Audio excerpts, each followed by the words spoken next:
चालाक पति। एक गांव में एक औरत रहती थी जिसका नाम सुमन था। वह इतनी बात करने वाली थी कि जहाँ कहीं उसे कोई बात करने वाले मिल जाए वहाँ वह उसे ढेर सारी बातें सुनाए बिना नहीं छोड़ती थी। गांव में उसकी ढेरों सहेलियाँ थीं। वह सबसे बातें करती थी।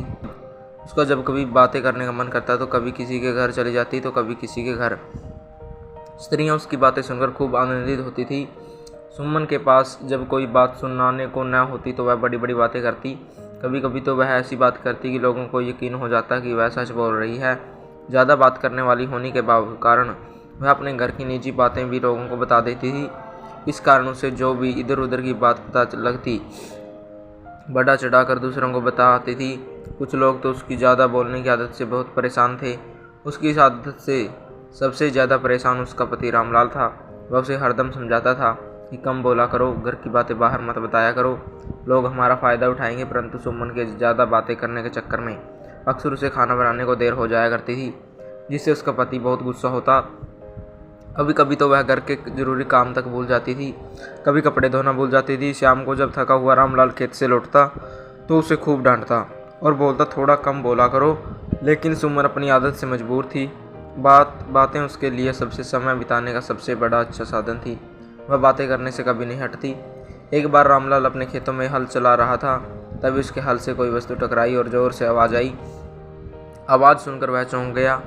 उसने हाथ से थोड़ी मिट्टी खोदी तो उसे यकीन हो गया कि यहाँ कोई धातु की चीज़ गड़ी हुई है। उसने उस स्थान पर निशान लगा दिया। उसने सोचा लगता है कि यहाँ खजाना है। वह फिर खेत में लग गया। वह सारे दिन चुपचाप खेत पर काम करता रहा ताकि दिन में कोई उसे ज़मीन खोदते ना देख ले। जब शाम हो गई और हल्का अंधेरा होने लगा तो उसने मौका पाकर खेत में उसी स्थान पर खुदाई शुरू कर दी। अभी कोई नहीं आएगा, अभी खोदता हूँ। उसने जोर से कुदाल मारा। थोड़ी ही देर में खजाना उसके सामने था। उस खजाने में हीरे मोती सोने के आभूषणों का ढेर था। वे सब एक सोने के कलश में भरे हुए थे। उस खजाने को देखकर रामलाल हैरान रह गया। जैसे ही रामलाल वह खजाना घर ले जाने के लिए निकालने लगा तभी उसे याद आया कि उसकी पत्नी को जैसे ही खजाने का पता लगेगा वह सारे शहर में ढिंढोरा पीट देगी। फिर तो खजाना राजा के पास चला जाएगा। नहीं, मैं ऐसा नहीं होने दूंगा। उसे समझ नहीं आ रहा था कि वह खजाने का क्या करे। घर ले जाए तो पत्नी से कैसे छुपाए। थोड़ी देर सोचने के बाद उसने खजाने को वहीं पास के जंगल में दबा दिया और मन ही मन एक योजना बनाई। फिर वह घर पहुंच गया। घर जाकर सुमन से कहा कि आज मेरी पूरियां खाने का मन है, ज़रा जल्दी से बना दो, मुझे बहुत भूख लगी है। सुमन बोली, आज कोई खास बात है?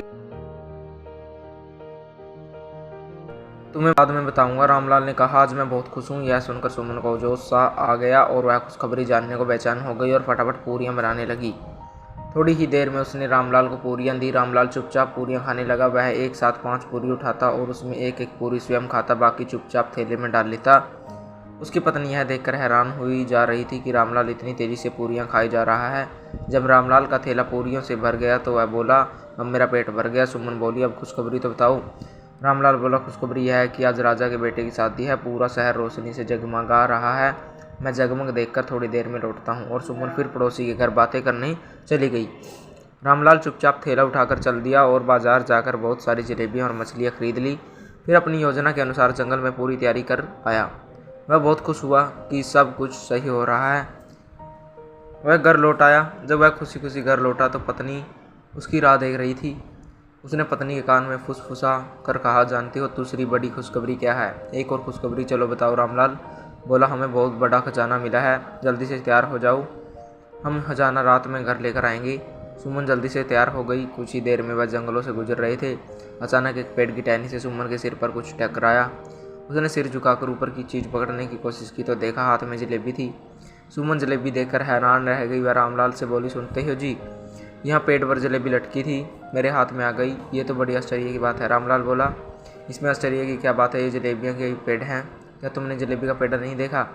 यहाँ बहुत से जलेबी के पेड़ लगे हैं। सुमन हैरान होकर ऊपर देखने लगी। उसने देखा सभी पेड़ों पर ढेरों जलेबियाँ उगी है। वह उनमें से 2-3 जलेबी तोड़कर आगे बढ़ने लगी और चलते चलते खाने लगी। वह बोली, आज कमाल का दिन है जी, आज ही हमें खजाना मिला है, आज ही राजा के बेटे की शादी है, आज ही मैंने जलेबियाँ के पेड़ देखे हैं। रामलाल बोला, हाँ वाकई आज कमाल का दिन है। रामलाल ने हाँ में हाँ मिलाई। वे जंगल में कुछ ही दूर गए थे कि सुमन ने देखा जंगल में स्थान स्थान पर मछलियाँ पड़ी थी। वहाँ ज़मीन पर हल्की सी गीली थी। कुछ मछलियाँ मरी हुई थी और कुछ हिल-डुल रही थी। उनमें अभी जान बाकी थी। वो हैरान रहेगी। इतने में रामलाल बोलने लगता है, आज जंगल में मछलियों की बारिश हुई है। और मज़े की बात यह है कि यह बारिश अभी थोड़ी ही देर पहले हुई लगती है, क्योंकि कुछ मछलियाँ जिंदा है। आज तो हम ज़रा जल्दी में हैं, वरना मछलियाँ अपने थैले में भर लेते, खाने के काम आती। कल फिर मछलियों की बारिश होगी, कल ले जाएंगे। सुमन ने पूछा, क्या कहा? मछलियों की बारिश? ऐसी भी बारिश होती है? यह तो कमाल हो गया, मैंने तो मछलियों की बारिश के बारे में आज तक नहीं सुना। रामलाल बोला, असल में तुम्हें बाहर की चीज़ों का पता नहीं रहता, क्योंकि तुम घर में ही रहती हो, वरना तुम्हें जंगल में मछलियों की बारिश का अवश्य पता होता। वे आगे बढ़ने लगे। रात का अंधेरा बढ़ता जा रहा था। कुछ ही देर में कटीली झाड़ियों पर कोई सफ़ेद सी वस्तु दिखाई देने लगी। सुमन आगे झुककर देखने लगी। यह गोल सा क्या हो सकता है? इतने में उसने हाथ बढ़ाया और बोली, झाड़ पर पूरियाँ। लगता है कि जलेबी के पेड़ की तरह जंगल में पूरियों के झाड़ भी होते हैं। अब मुझे समझ आ गया कि जंगल में ऐसे अनोखे पेड़ होते हैं। रामलाल ने कहा, लगता है तुम्हें एक ही दिन में जंगल की सारी चीज़ों की अच्छी जानकारी हो गई है। हाँ, वो तो है। चलो अब यह भी बताओ, खजाना कहाँ है?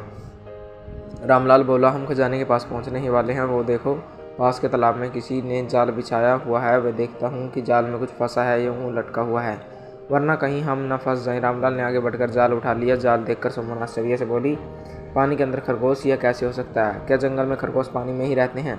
हाँ, क्यों नहीं, सामने देखो, खजाना यही है। अब हम खजाना निकालेंगे, रामलाल ने रुकते हुए कहा। एक स्थान से मिट्टी खोदकर रामलाल ने सोने का कलश निकालकर सुमन को खजाना दिखाया। सुमन यह देखकर हैरान रह गई। रामलाल ने चुपचाप गड्ढा वापस भरा और पगड़ी में कलश को ढक लिया। कुछ ही देर में रामलाल और सुमन खजाना लेकर वापस घर पहुंचे। दोनों ही चल चल कर थक गए थे। अंततः दोनों ने सलाह की कि सुबह उठकर सोचेंगे कि हमें इस खजाने का क्या इंतजाम करना है। अभी सो जाते हैं। दोनों लेटते ही सो गए। सोते ही रामलाल को खजाने के बारे में बुरे बुरे सपने आने लगे और कुछ ही देर में रामलाल घबरा कर उठ बैठा।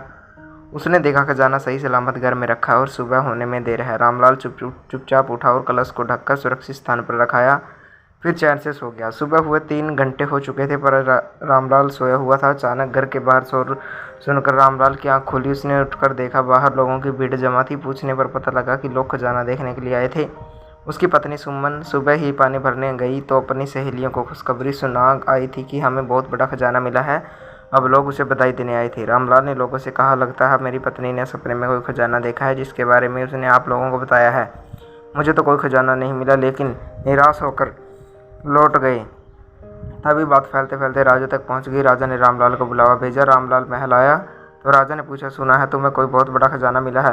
कहाँ है वह खजाना? हुजूर, मुझे तो ऐसा कोई खजाना नहीं मिला। मुझे समझ में नहीं आ रहा कि आप क्या बात कर रहे हैं। राजा बोला, तुम्हारी पत्नी ने स्वयं लोगों को उस खजाने के बारे में बताया है। महाराज माफ़ करें, मेरी पत्नी बहुत बातें करने वाली है, आप उसकी बात का यकीन न करें। नहीं, हम इस बात की परीक्षा स्वयं करेंगे, राजा ने कहा।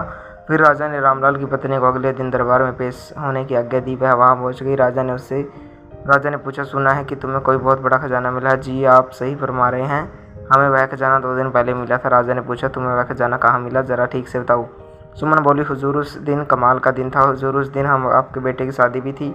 राजा एकदम चुप हो गया, फिर बोला, मेरा तो कोई शादी लायक बेटा नहीं है, मेरा बेटा तो सिर्फ 5 वर्ष का है। तुम्हें ठीक से तो याद है ना? ज़रा सोच समझ कर बोलो। सुमन बोली, साहब, हम उसी रात को खजाना लेने गए थे। मैंने उस दिन पहली बार जलेबियों के पेड़ देखे, बहुत सारी जलेबियाँ तोड़कर खाई हुई। राजा ने कहा, लगता है यह कोई पागल औरत है, इसे यहाँ से ले जाओ। रामलाल बोला, हुजूर, मैं न कहता था कि मेरी पत्नी की बातों का विश्वास न करें। सुमन दौड़कर उसी कोने में गई जहाँ उन्होंने खजाना रखा था, परंतु वहाँ कोई खजाना न था। वह इधर उधर देखती रही, परंतु उसे कोई खजाना न मिला। रामलाल ने खुशी मनाई कि उसकी चतुराई से उसका खजाना बच गया था। वे दोनों सुख से रहने लगे। तो दोस्तों, कैसी लगी आपको ये कहानी, कमेंट करके जरूर बताएं। अगर आप हमारे चैनल पर नए हो तो चैनल को सब्सक्राइब करें, वीडियो को लाइक करें, शेयर